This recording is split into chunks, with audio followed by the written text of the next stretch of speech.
You're watching ABC10 Plus This Week. Hello everyone, I'm Chris Thomas. You're watching ABC10 Plus This Week. We have the latest developments on the Stockton mass shooting. And in dollars and cents, kids learn money skills with a debit card program. Then we hit the back roads and John Bartel takes us to Grass Valley for a look at their annual Christmas tree celebration. ABC10 Plus This Week starts now. We start tonight with continuing coverage of the deadly mass shooting in Stockton. Yeah, the community is still searching for answers after 17 people were shot and 4 of them died at a child's birthday party on Saturday. We want to show you the 3 victims, 8-year-old Maya Lupian, 9-year-old Journey Rose Guerrero, and 14-year-old Amari Peterson. A 21-year-old also was killed, and tonight there are still no arrests, but the community is demanding justice. 5 days later, the search for answers continues as the FBI and ATF are now helping with the investigation. So, why no arrests so far? ABC 10's Nazi Javid's in Stockton with what we know tonight.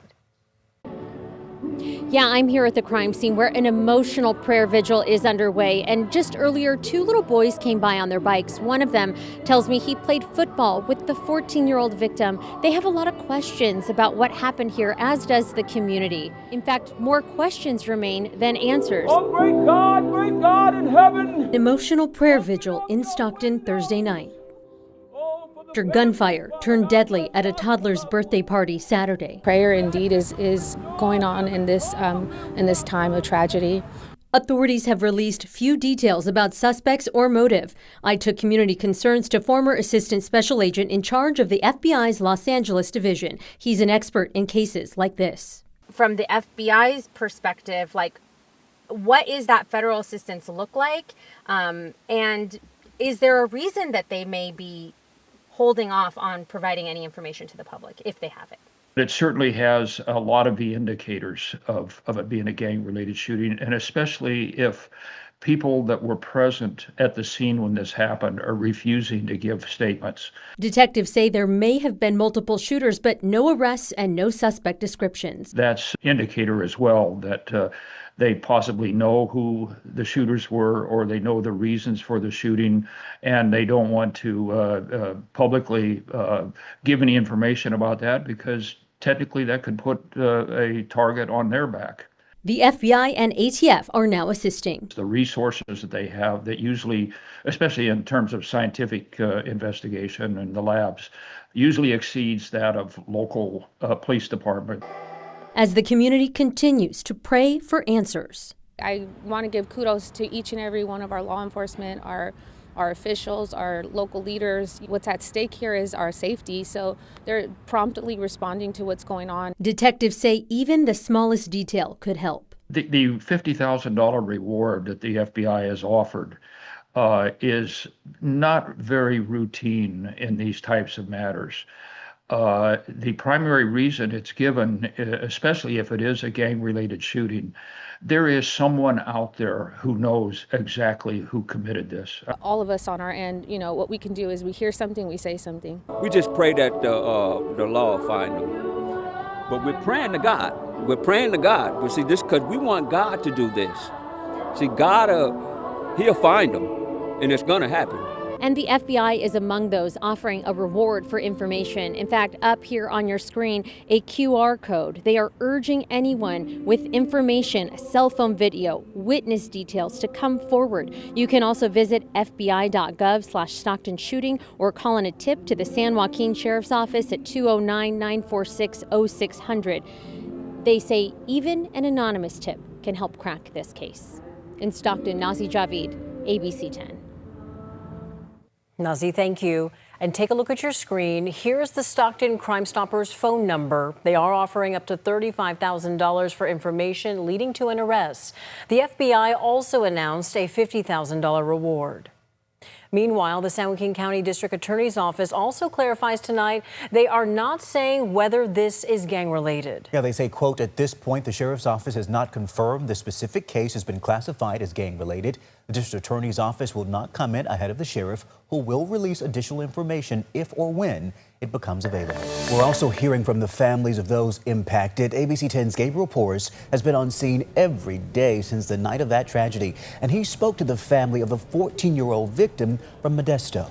And Gabriel, tell us, what have they shared with you today? Yeah, Chris and Laura, I sat down with the family of 14-year-old Amari Peterson. The word devastating doesn't even begin to cover it. That family gathered inside of this building on Saturday to celebrate the birthday of a 2-year-old. They would have never imagined that just 48 hours later, it would turn into a memorial for their own child. I want to warn you that the details the father shares about the final moments of his young son's life are simply gut-wrenching. Any father remembers the day their child is born. He was just like the perfect gift from God. But this father, Patrick Peterson, is now burdened to live with the day his son died. All I could see is my son crawling on the ground and me trying to resuscitate him. At just 14, Amari Peterson took his last breath. He had one bullet hole right above his heart. Amari and his family, a few of the dozens on Saturday who were just trying to celebrate the birthday of a 2-year-old. I just heard gunshots and then the shooter came in and he came in. I turned my back and I looked at him and then I just started seeing him shoot. Just sit down.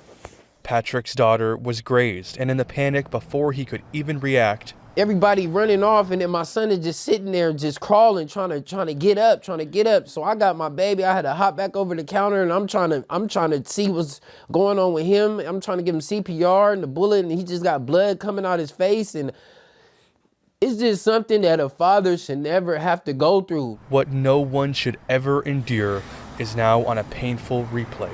Every time I get ready to lay down, I'm like laying over my son while he's sitting there breathing, trying to breathe. Every day he would tell me, Dad, I love you. Dad, I appreciate you. Every night, every morning.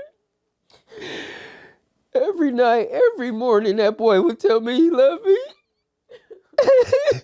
A loving boy, a gentle soul, a life taken, and a community shaken. He was loved by like so many people. He loved sports, he loved football, he loved basketball. You know, he ran a little bit of track, but overall, he was just a gentle soul. And I just can't see why God would let something like this happen. And that is the question that so many people are asking tonight. Why did this happen? Right now, we don't know the answer. Investigators say they're working on it. So far, for now, this memorial grows with candles and flowers, and so many families now mourning. Amari's family tells me they've received so many calls and texts in the past 48 hours with people showing support. They are raising money online to plan for a funeral, something they would have never planned for, never prepared for, never would have expected. Live in Stockton, Gabriel Porras, ABC 10. Sacramento County, where all lanes on I-5 near Highway 12 have finally reopened. Parts of this area were closed and traffic was backed up for hours today as law enforcement investigated a crash and chase involving the suspect accused of killing the 11-year-old boy. And that suspect, a former Sacramento County Sheriff's deputy, is accused of killing his son. Tonight, ABC 10's Garj Sangha is in Elk Grove. A quiet neighborhood is now trying to make sense of a tragedy that few saw coming. You'd think Elk Grove's Farrell Way is living inside a holiday postcard with lights, decorations, and constant deliveries. So it's a very calm, quiet, nice place. But TV crews lined the opposite curb in front of a house where flowers and flickering candles honor the 11-year-old boy killed. Heard all the sirens, saw the commotion. Nicholas Evan lives a few doors down. It was a shock because our community is so quiet. Elise, slightly closer. It was a shock because it's unexpected. Unexpected. Elk Grove police got the call after 8 in the morning. A mother saw the unimaginable, watching her home cameras from work. She's watching via camera, advising the son, the 11 years old, assaulted by the husband. And after he's advising, she can see blood on the ground near her son. When we have one stab victim. Officers found the 11-year-old with multiple stab wounds, who later died at the hospital. His 6-year-old sister, also inside the home, was not hurt. Police say the father, 40-year-old Marvin Morales, a former Sacramento County Sheriff deputy, had already taken off. Law enforcement spotted him driving along I-5 near Highway 12, where officers opened fire. Morales died at the hospital. ABC10 covered Morales earlier this year after he was fired following a fentanyl overdose inside a sheriff's office restroom. Investigators later found he had used narcotics he had once confiscated during an arrest. It's gross, right? It's nobody wants to hear about anyone involved in an incident, previous like that, especially a deputy, and then to have something like this stem from it. That history hangs heavy over a street neighbors say is normally peaceful. There's a lot of kids, a lot of young kids, so we don't have any young kids in this house, but I imagine people are having difficult conversations with their kids. And multiple agencies investigating the different elements involved here, and neighbors trying to figure out why all of this had to happen. Reporting from Elk Grove, Garch Paulsunga, ABC 10. In a statement, the Elk Grove Unified School District says, quote, "We are heartbroken by the tragic incident that took place in our Elk Grove community. We can confirm that the family involved is part of the Elk Grove Unified School District. We are committed to supporting our students and staff and have made counseling and additional resources available. During this difficult time, our thoughts are with everyone affected." In tonight's Dollars and Cents, financial responsibility in the spotlight. Kids as young as 6 can get debit cards and open bank accounts with Safe Credit Union. I talk with a family about the lessons they're learning and why they say it's setting their kids up for a bright financial future. You have $3.46 in your checking account. You have more than max? Not surprised. By like $1. Still not surprised. I think I've changed to save more and to not spend all my money and not to just waste it on things that I don't really need. 9-year-old Avery DiBernardo and her mom Amber DiBernardo are literally talking more about dollars and cents these days. They've opened up a bank account with a debit card at Safe Credit Union.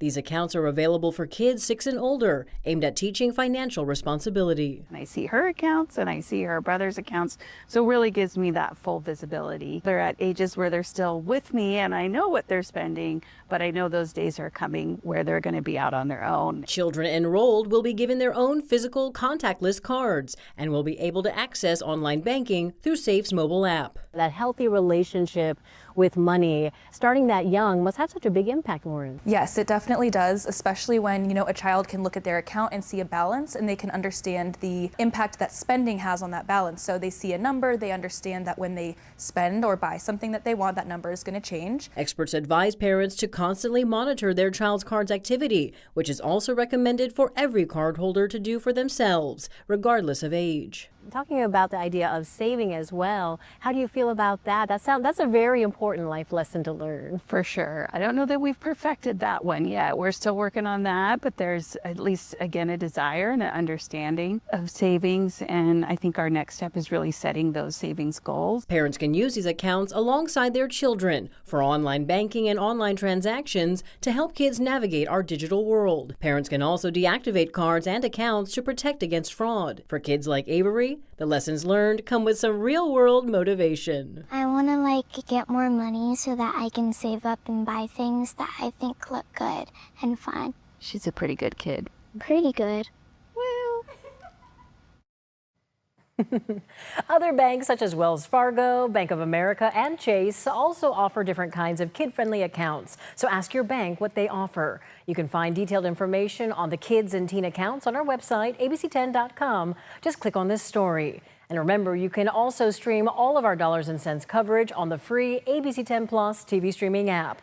Your money questions have answers. Email me at lpainter@abc10.com. You might be one of the millions of Americans who are facing major increases to your health insurance premiums. Thank you for joining us. I'm Alex Bell. Leading our show tonight, the 2 California Congress members who introduced a bipartisan bill with the hopes of helping those who rely on the Affordable Care Act. Now, more lawmakers have joined to co-sponsor the bill. ABC10's Jeannie Nguyen is here to share with us how this legislation would work if passed, and also why bipartisanship was so important for this specific issue. Alex, it's a big shift from the back and forth during the government shutdown we saw a few weeks ago, with both parties blaming one another for the shutdown and failures to find solutions to keep healthcare costs low. Now, two California lawmakers from opposing parties are coming together to help their constituents. Tax credits under the Affordable Care Act are set to expire by the end of December, and as it stands, it would dramatically increase the cost of health care insurance for millions of people nationwide. The Fix-It Act would address skyrocketing premiums from health insurance by extending the Affordable Care Act tax credits by 2 years. Introduced by Democrat Congressman Sam Liccardo and Republican Congressman Kevin Kiley, the Fix-It Act aims to overhaul the program and keep that coverage in place. Right now, monthly premiums for people enrolled are expected to jump an average of 97% once those tax credits expire, a change that would hit nearly 2 million Californians who rely on Covered California. Enacting other measures to help pay for it, to reduce broker fraud and to reduce the insurance windfalls that have been accrued by too many insurance companies through Medicare Advantage programs. Kiley says it's important to note that this would not add to the national deficit. We're not increasing the deficit, we don't have to raise taxes, and we also spare people from this massive increase in healthcare costs. Because of the looming deadline, Kiley says bipartisan support is key in getting this bill passed and signed into law. The bill currently has 5 Democrats and 5 Republicans as sponsors, with more looking to be added from both sides of the aisle. I think that the White House does want to see a deal here, but ultimately it's up to Congress to take the initiative to actually pass legislation. So we've been building support for our proposal in a bipartisan way. At this time, this bill is not scheduled to be heard, but both Liccardo and Kiley tell me they're hopeful relief will come to their constituents. Alex. All right, Jeannie, thank you. What has Sacramento's Mayor Kevin McCarty achieved in his first year in office? We asked him that during a nearly hour-long interview. He talked about everything from the homeless crisis and housing affordability to economic development, public safety, and the budget challenges ahead. ABC 10's Becca Hobbiger joins us in studio now. So tell us, Becca, what did he share with you? Mayor Kevin McCarty pointed to wins, including breaking ground on the soccer stadium and the rail yards and adding hundreds of beds for the unhoused. But he says while the city was able to avoid layoffs in this year's budget process, well, next year will be more difficult. I'm proud of our first year, but we have, a lot of work to do still. As the first year of Kevin McCarty's 4-year term as Sacramento mayor comes to a close, I asked him about what he has done to improve the city's homelessness crisis.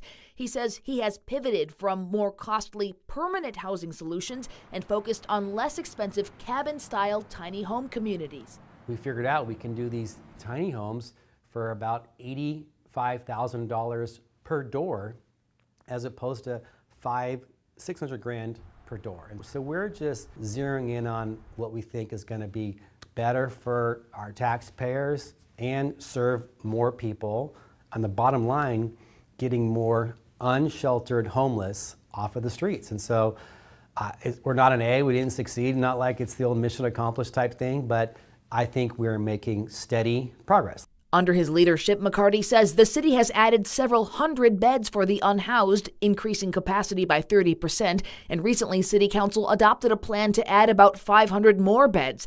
As for public safety, I would describe what is happening at the Sacramento Police Department as a staffing crisis. Dustin Smith, president of the Sacramento Police Officers Association, told ABC10 in October the police department is on track to have just half the staff it should by next fall. Well, I don't disagree with our police union official that we are understaffed where we should be. That's why during this past budget, we made sure that we didn't impact line officers who are responding to calls. And so it's going to be a challenge this coming budget year with our looming deficit. He points out public safety is also about prevention, and City Council doubled support for youth programs through voter-passed Measure L.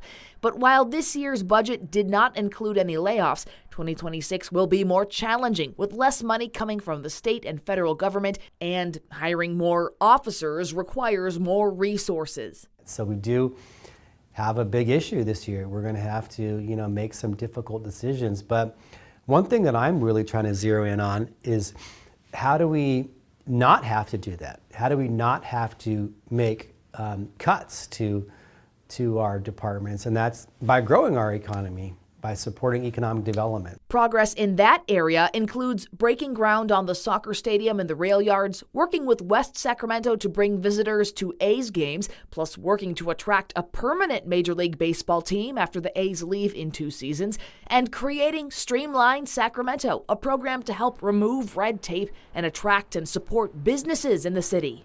I hear stories all the time. It's like the building department's too slow, we can't get our permits, this and that. So we want to fix those problems. Well, that's going to help make Sacramento more vibrant. And back to the issue with our budget, bring in more revenues to the city to fund key issues like police, fire, parks and recreation, youth programs, homelessness. Sacramento's new city manager, Marakisha Smith, starts on January 5th.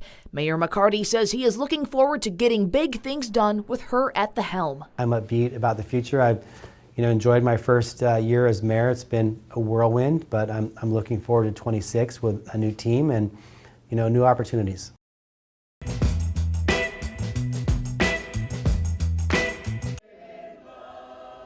If you visit the Sierra foothills in December, you'll find a dazzling trail of lights leading you to downtown Grass Valley.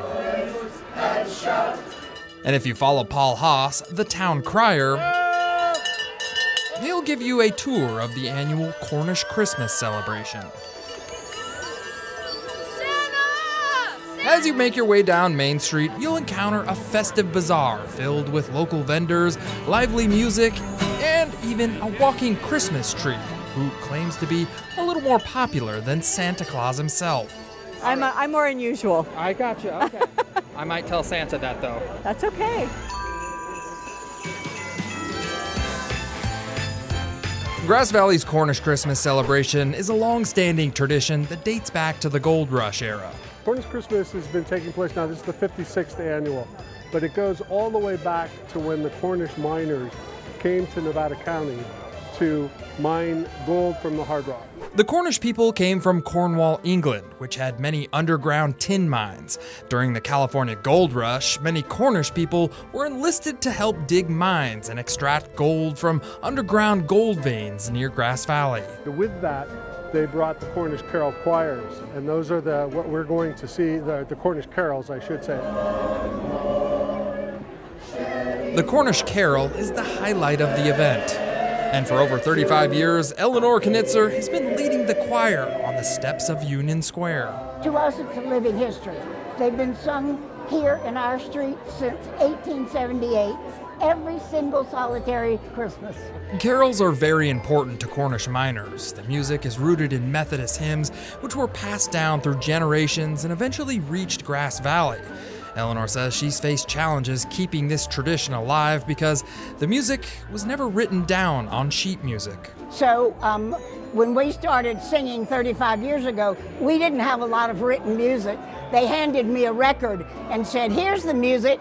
So I had to copy it off of the record and give it out to the choir. The Cornish people introduced new traditions and innovations to Grass Valley, including the iconic meat-filled Cornish pasty and the Cornish pump, essential for mining. The Cornish pump is what goes around and actually de-waters the mine. Otherwise, the ground's full of water and we'd all be swimming under there. Without Cornish miners, Grass Valley may have just been another gold rush ghost town, but thanks to their hard work in the mines and their welcoming culture, the town has grown to what it is today. From Cornish Christmas in Grass Valley, I'm John Bartell. Hope to see you on the back road.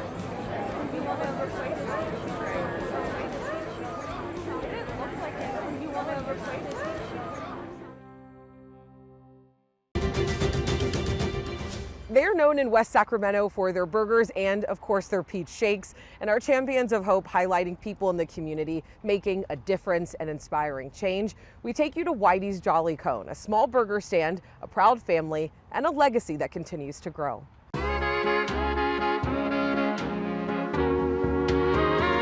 He wanted to get to know everyone that walked up to the window, and he did. In 1963, Emile Beauclair bought this drive-in burger stand he helped build and named it Whitey's Jolly Cone. His nickname was Whitey because as a child he had really white blonde hair. This Americana-style burger stand prides itself on the traditional menu items they've had for over 60 years. Their burgers, which are made fresh for us every day, to their hot dogs. Any ranch or ketchup? Shakes. Medium banana chocolate. And Mexican food all keep customers coming back. We'll call your name, thank you. To this day, Paula and Steve Erickson say family recipes are still being served. Paula and Steve were second-generation owners of Whitey's. After years of running the place together, Paula's father, Emil, eventually needed to retire. And I did ask him, when he was sick one time, I said,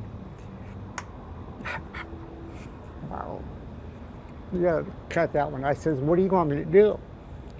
He says, just keep it going. And I said, okay. And that's exactly what they did. As the Ericksons family grew, so did Whitey's Jolly Cone. Order for Christina in. Thank you. I love to see the people in the community, the generations that were coming in here for their first ice cream cone, and now they have grandkids coming in. And that's really important. And that's what Whitey was all about. Eventually, it was time for Paula and Steve to retire. Their kids were grown, pursuing their own careers, and they considered selling Whitey's until... And they said, wait, we want to do this. Okay. Preserving their grandfather's legacy. Is true is that there's a certain level of appreciation for what came before you. And now they're growing something new. Serving up a new family business in Heritage Oaks Park. Emil's Cafe sits on the same street as Emil Whitey Beauclair Park, a park the city dedicated to their grandfather. Emil's, it's a tribute to my grandpa. I think it's also a tribute to, the other even small mom and pop businesses outside of food that really are the old guard of West Sac. No matter which place you grab a bite to eat, there's one thing their family wants every customer to feel. It's a hi, hello, how is your family doing? One burger stand, 3 generations, and a legacy still being written. This is, in a lot of ways, our second home, We were born and raised here. And so when I watch my niece come in and, put an apron on and work at the window, I think, whose story is this going to be next? Thanks for watching ABC10 Plus this week. We are here 24/7 on the free ABC10 Plus TV streaming app. You can get your local news and weather anytime, anywhere. I'm Chris Thomas. We'll see you next time.